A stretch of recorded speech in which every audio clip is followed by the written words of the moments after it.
So I jumped the fence. It was a rock wall. I jumped the fence and I go into the apartment. Um, I'm the baby of four. So my two brothers weren't home. My sister wasn't home. I want to say they were at school. I don't know. I don't know where they always were during my abuse, but my abuse was so horrible that my brain, and I've been told this by doctors, is oh God, my brain only gives me pieces.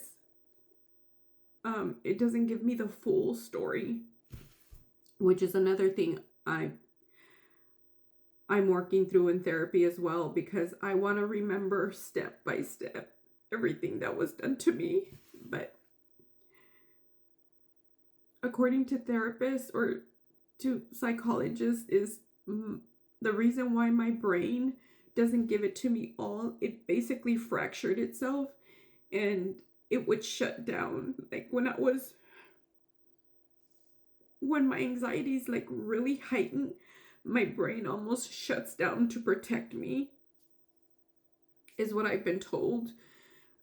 So there's a lot of things that, like, now that I'm talking to you, like, I see bits and pieces of things, but I don't have like the full complete story. I can put it kind of together. But I have a hard time in therapy too, just digressing a little like I do. I have a hard time in therapy because I want to remember everything. I want to remember everything that was done to me, and I feel like right now as an adult I can handle it. But can I? The tears are already here, but can I? But anyways, just wanted to give you a little bit of that. Is, when I'm extremely heightened, when my brain is extremely heightened, of course my phone would ring. What the heck? So when my brain is really heightened is when it starts to shut down, because it's been too much trauma for me. And we're not just talking about like when I was 5 years old. This went on until my adulthood, and the abuse continued by different people. But going back to the story, I was home alone. I was eating raw bacon, whatever was in the fridge, which was never anything. Mary comes home and she's pissed. And she was yelling at me. She was saying, pendeja, like, no quiero que me estén llamando al trabajo por tus pendejadas, pinche perra, ojalá que te mueras, pinche negra, te odio. Like, I don't want people calling me to work with your fucking dumb idiotic things. You fucking nigger, I hate you, I wish you would die. And that's where she took out a belt and she's swinging it. And she's not even swinging the belt, she's swinging the belt buckle.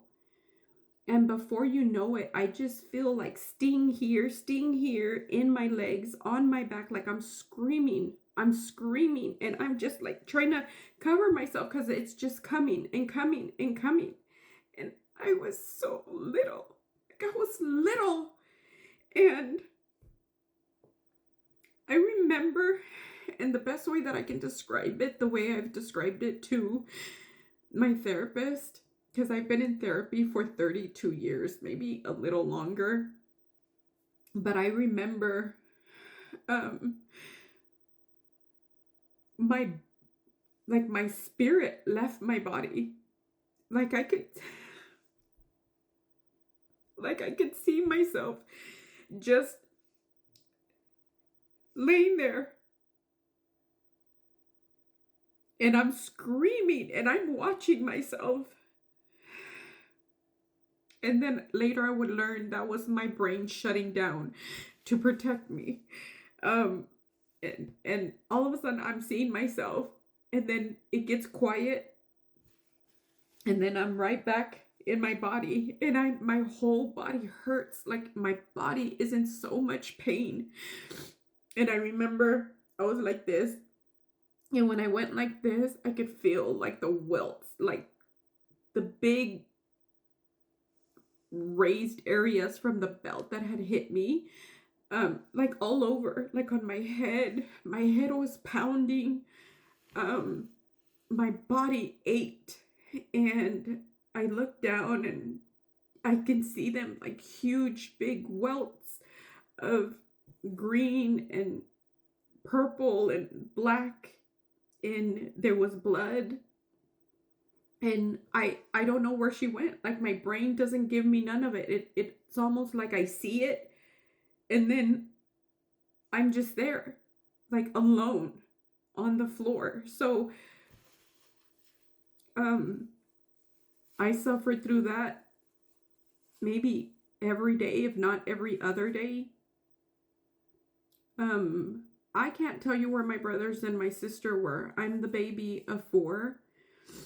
They were obviously older than me, and I'm assuming they were at school. I don't know. I just know that whenever my abuse happened, I could never seem to figure out where they are. Like, where are they? Like, they couldn't always be gone. I don't understand. But it could be my brain that shuts down and it's not giving me that. But so that was the very first memory that I have of the abuse. Like I said, it started that day in kinder, and then when I got home, like that is the very first memory that I have of physical abuse. Could it have started sooner? I'm pretty sure it did. But you know, if you get my memoir, if you get to read my memoir, I go into a little more depth. In It's a whole thing. You know, I became an adult and I requested medical records. Like I requested everything because all my life I've always felt like something was off. There was something off. And so I requested all of my medical records, her records. I listen, since the age of like 13, maybe from 13 to about 18, I did a lot of research. I thought I was adopted. I thought she kidnapped me. The abuse was so severe. I always thought I couldn't be hers. I couldn't. Like, I don't understand how you can treat a child like that. Like, I could not understand it. So, between those ages is when I started to do some really like digging. I even looked for myself, like a missing child, in the missing and exploited children. Like I was so convinced that there was no way that this lady could have gave birth to me. Like there was no way. So you know, I start getting older, a little older. I want to say maybe now I'm 7. And my brain won't give me like the full sequence of it, but that's when the sexual abuse started. And I don't remember like I don't remember like specifics, like who it was. I can hear voices. I remember being in the dark with them.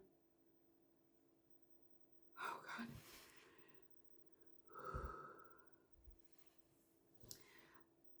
God. And I don't know why my brain gives me 7, but it gives me 7 years old. And it could have started sooner. I don't know.